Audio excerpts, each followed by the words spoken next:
2, que o Pentecoste chega, né, na continuação daquilo que envolvia a promessa de Jesus, e aí a gente olha, né, essa realidade ali, e o Espírito ele vai atingir quem?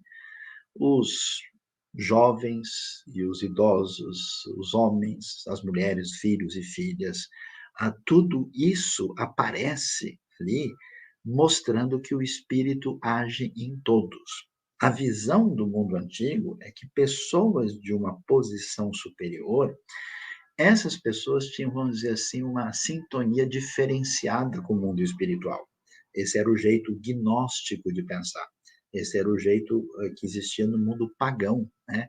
Inclusive a autoridade de uma pessoa, de um rei, de alguém que estava numa função sacerdotal maior, era exatamente estar numa condição diferente dos outros, por isso essa pessoa era o que a gente pode chamar de espiritualmente superior. Quando a gente olha para a proposta cristã e a proposta do Novo Testamento, você vai ver que a ênfase é que nós somos irmãos. Os próprios apóstolos, quando escrevem as cartas, eles se apresentam principalmente como servo. Aí você vai perguntar, mas não está escrito lá apóstolo? Pois é, a gente entende apóstolo como uma coisa muito especial por causa do como nós lemos a palavra hoje.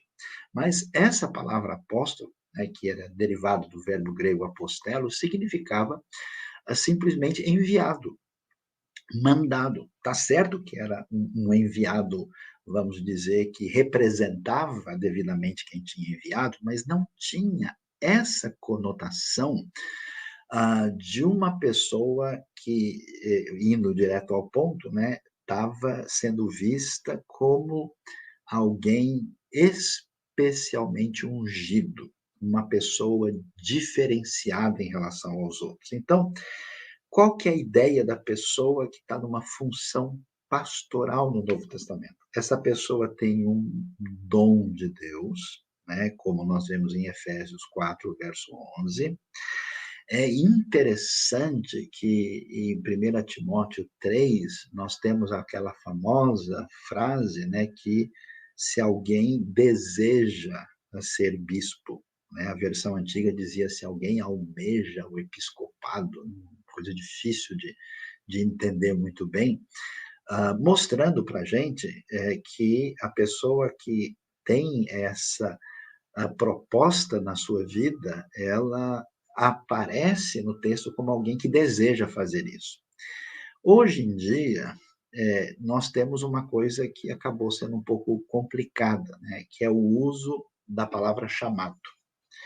E aqui a gente não quer dizer que as pessoas que estão no ministério pastoral não sejam chamadas por Deus para fazer isso. O que a gente quer dizer é que no ensino bíblico do Novo Testamento, a palavra chamada é usada para todos os cristãos, todos os que são servos de Deus no corpo de Cristo. Por que que isso é importante? Porque o paradigma, a visão, ela acaba sendo diferente quando você vê no ensino do Novo Testamento a ideia de que todas as pessoas são importantes, o Espírito age na comunidade da fé, a autoridade final concreta da igreja é a comunidade, não é um indivíduo ou alguém que está numa posição superior. Essas pessoas que estão atuando são pessoas que estão a serviço. Jesus, ele disse muito claramente, vocês viram como é que é aí entre as nações, lá em Mateus 20, né, ele vai dizer como é que acontece a liderança, não será assim entre vocês.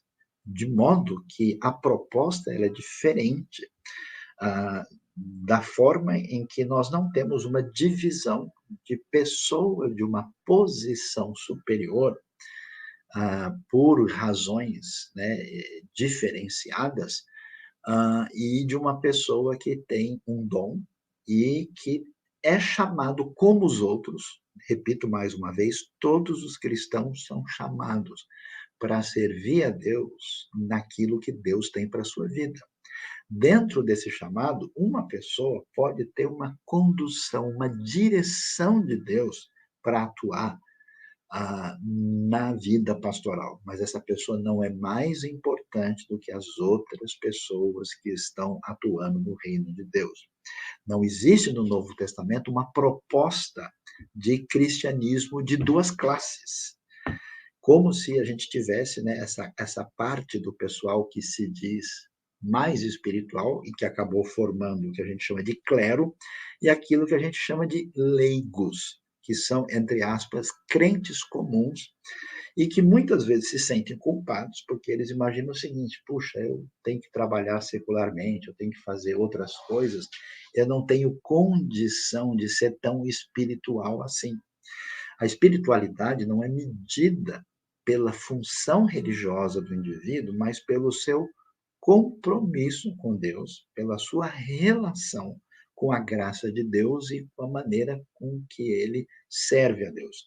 Isso quer dizer que uma pessoa que pode trabalhar no ambiente executivo, que pode trabalhar num contexto de universidade, ou que pode trabalhar até de uma maneira muito simples, vamos dizer, no que a gente chamaria de um emprego comum, pode ser tão fiel no serviço de Deus como alguém que a gente dá um título religioso específico.